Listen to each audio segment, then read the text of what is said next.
বর্তমান বিশ্ব নিঃসন্দেহেই ক্রমান্বয়ে খুব অস্থিরতার দিকে ধাবিত হতেছে। এখানে আপনার এই ইসরায়েল এবং ফিলিস্তিনকে কেন্দ্র করে যে ধরনের ভয়াবহ পরিস্থিতির সৃষ্টি হয়েছে, এখানে আপনার পুরো গ্লোবাল সিচুয়েশন ক্রমান্বয়ে খুব খারাপ পরিস্থিতির দিকে ধাবিত হতেছে।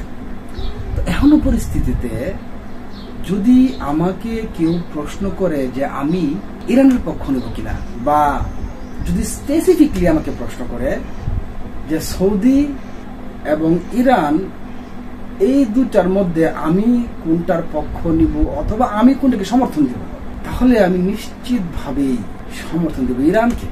তো এই যে ইরানে ইসলামী বিপ্লব প্রতিষ্ঠিত হওয়ার পর থেকে আজও পর্যন্ত ইরান যে একটা গ্লোবাল পজিশনে থাকা পরাশক্তিদের বিরুদ্ধে একটা সংগ্রামী পজিশন ক্রমান্বয়ে ডেভেলপ করতে করতে করতে করতে করতে করতে করতে আজকে দেখেন এমন এক বিশাল মহিরুহের নেই সে মধ্যপ্রাচ্যে নিজেকে প্রতিষ্ঠিত করতে সমর্থ হয়েছে। বাতিল শক্তি দাজ্জালের অনুসারী ইসলাম বিরোধী যে পশ্চিমা সভ্যতা, তার বিরুদ্ধে এমন এক সুপার পাওয়ার হয়ে দাঁড়াইছে ইরান বর্তমানে, যে ওই কুফরি শক্তি বলেন, দাজ্জাল শক্তি বলেন, ইহুদি সভ্যতা বলেন, সমস্ত কিছু ইরানের যে কঠিন দেয়াল সেখানে এসে কিন্তু ঠেক খায় গেছে, থেমে গেছে। কিন্তু খেয়াল করে দেখেন, ইসরায়েলের চতুর্দিকে ইরান সুদূর প্রসারী প্ল্যানের ফলস্বরূপ তারা প্রক্সি বাহিনী গঠন করছে, ইরাকে প্রক্সি বাহিনী গঠন করছে, আপনার লেবাননের হিজবুল্লাহ বাহিনী গঠন করছে, তারপর আপনার সিরিয়ায় আপনার কুদস ফোর্স বা এরকম বাহিনী গঠন করছে, এবং সাম্প্রতিক সময়ে যে ইয়েমেনের হুতি যে বিদ্রোহীরা আছে ওরাও কিন্তু এই ইরানেরই মধ্যে পুষ্ট। এবং ইরানের এই এতগুলা আপনার প্রক্সি বাহিনী গঠন করার পিছনে উদ্দেশ্য একটাই, সেটা হচ্ছে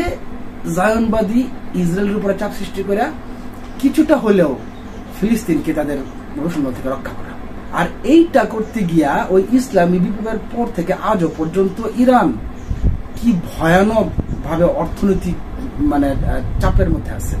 ইরান তাদের বুদ্ধিমত্তা এবং আল্লাহর যে গাইবী রহমত দ্বারা আজকে এমন একটা পজিশনে এসে দাঁড়াইছে যে ইরানের ভয়ে এখন আমেরিকাও ইরানকে বলতে বাধ্য হয় যে ইসরায়েল তোমাদেরকে হামলা করছে, ওকে ফাইন, তোমরা পাল্টা উত্তর দাও, পাল্টা হামলা করো, কিন্তু আমাদের কোন স্থাপনে তোমরা আঘাত করো।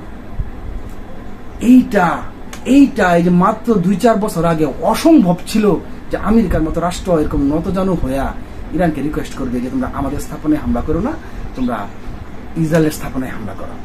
আর এইটা খুব নজিরবিহীন হয়েছে যে ইরানের ভূখণ্ড থেকে সরাসরি ইসরায়েলের ভূমিতে হামলা হওয়ার পরও ইসরায়েল তুলনামূলকভাবে অনেক অনেক নরম প্রতিক্রিয়া দেখাইছে।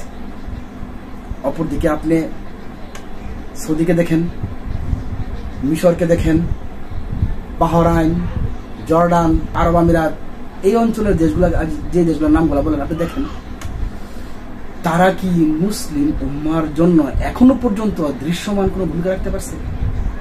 কিছু রাখতে পারছে? তাদের টাকা পয়সা আছে, তারা চাইলে টাকা পয়সা দিতেই পারে। আপনার পকেটে 5,000 টাকা আছে, সেখান থেকে আপনি 2 টাকা, 5 টাকা, 10 টাকা একজনকে দান করতেই পারেন।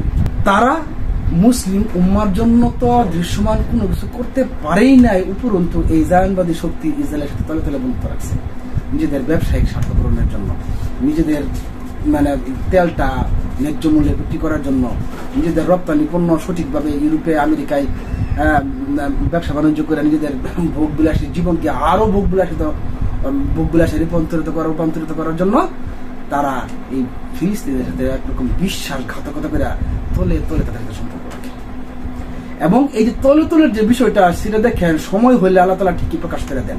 যখন সর্বপ্রথম মুসলিম বিশ্বের ইতিহাসে ইরানের ভূমি থেকে ইসরায়েল ভূমিতে আঘাত করা হলো, তখন এই আমেরিকা, ফ্রান্স, ইংল্যান্ডের পাশাপাশি জর্ডান যে মুসলিম দেশটা, তারাও ইরানের ক্ষেপণাস্ত্রকে ব্যবহৃত করছে যাতে করে সেই ক্ষেপণাস্ত্র ইসরায়েলের মাটিতে হামলা করতে না পারে। আরব আমিরাত প্রকাশ্যে ঘোষণা দিয়া ইসরায়েলের সাথে কূটনৈতিক সম্পর্ক, বাণিজ্যিক সম্পর্ক স্থাপন করছে। সৌদি আরব তলে তলে বিনোদনের প্রতিনিধি দল পাঠায়, অর্থাৎ তারা কোনোভাবেই মুসলিম উম্মার উপকারে দৃশ্যমান কোনো কিছু করতে ব্যর্থ হয়েছে পুরোপুরি ভাবে। এবং এটা করছে তারা শুধুমাত্র তাদের আয়েশি জীবন তাদের ক্ষমতা এবং তাদের ভোগবিলাসী জীবন পরিচালনা করার স্বার্থে। উল্টো দিকে দেখেন ইরান দুঃখ, কষ্ট, যন্ত্রণা, অর্ধাহার, অনাহার সমস্ত কিছু সহ্য করে বাতিল শক্তির সামনে মাথা নিচুত করে নাই। উল্টো এই সময়ে আয়েশা এমন এক বিশাল মহিরুহের নেই ওদের সামনে দাঁড়ায় গেছে যে জায়নবাদী শক্তি এবং তাদের যে পশ্চিমা ধূসর, তাদের সমস্ত রকমের হুঙ্কার সেই মহিরুহের গায়ে আঘাতপ্রাপ্ত হয়ে তাদের দিকে সে ফেলে দিতেছে। এই সমস্ত বিষয় বিবেচনা করলে আমি নিশ্চিতভাবে বলবো যে সৌদি আরব আমিরাত, বাহরাইন, কাতার, ওমান, মিশর এই প্রত্যেকটা দেশের টাকে যদি একটা দেশ করে ফেলেন, এরা সব মিল্লাই মুসলিম উম্মার জন্য জানা করতে পারছে তার সাথে অনেক অনেক বেশি গুণ এই ইরান করতে পারছে এবং তারা আগামীতেও করবে বলে আশা করি। মূলত এই কারণগুলোর কারণে ইরান অনেক বেশি উত্তম এবং আমাদের স্ট্র্যাটেজিক যে সাপোর্ট এরা নিশ্চিতভাবে এই ইরানকে দেওয়া উচিত।